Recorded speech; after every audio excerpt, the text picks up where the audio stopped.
Hit serials இனி டிவிக்கு முன்பே சன் நெக்ஸ்ட் ஆப்ல ஜாலியா எல்லாருக்கும் முன்னாடியே பாருங்க.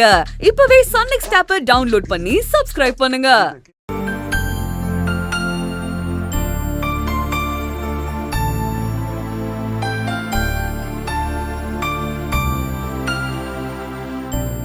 என்ன டாக்டர் சார், நீங்க இந்த பக்கம்? மதி, உங்ககிட்ட ஒரு ஹெல்ப் கேட்க வந்திருக்கேன். என்ன டாக்டர் சார், நீங்க எவ்ளோ பெரிய ஆளு, நீங்க எங்க கிட்ட ஹெல்ப் கேட்கலாமா? ஏய் ப்ளீஸ் மதி. உங்க முறை பொண்ணா அனுப்ப வழி தெரியல, அதனால மகிழ்னி கிட்ட சொல்லி கொஞ்ச நாள் அட்ஜஸ்ட் பண்ண சொல்லணும். நான் சொன்னா மகிழ்னியும் கேப்பா, அதானே? ஏற்கனவே அவ என் மேல செம்ம கோவமா இருக்கா, நீ இன்னும் ஏத்தி விடாத மதி. சரி, வேற என்ன பண்ணணும் சொல்லுங்க.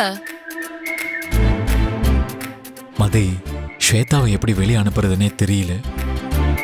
இந்த நிலைமையில அம்மா வேற சாப்பாடு எடுத்துக்கிட்டு ஹாஸ்பிட்டல் வரேன்னு சொல்றாங்க.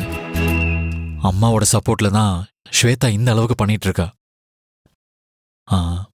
அதான் என்ன பண்றதுன்னு தெரியல.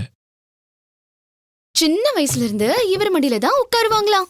ஐயோ, அதனால இங்கேயும் மடியிலேயே உட்கார வச்சுக்கோன்னு அவங்க அம்மா சொல்லாம சொல்றாங்க. உனக்கு இதெல்லாம் காமெடியா இருக்கா? எனக்கு வயிற்றுச்சலா இருக்கு.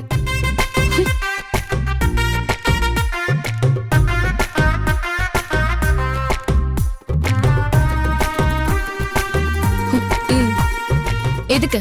வயித்தெரிச்சலுக்கு. ஐயோமா.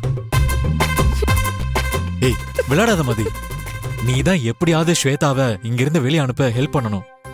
ஐயோ, இது உங்க குடும்ப விஷயம், அதுக்கு நான் என்ன பண்ண முடியும்? ஆதி, நீதான் தைரியமா உங்க வீட்ல பேசணும். ஐயோ ப்ளீஸ் மதி, என்னால முடியாம தான் உங்ககிட்ட ஹெல்ப் கேட்டு வந்திருக்கேன். நீ தான் இந்த மாதிரி நேரத்துல அதிரடியா ஏதாவது பண்ணுவியே, அதான் அந்த மாதிரி ஏதாவது ஒண்ணு பண்ணு.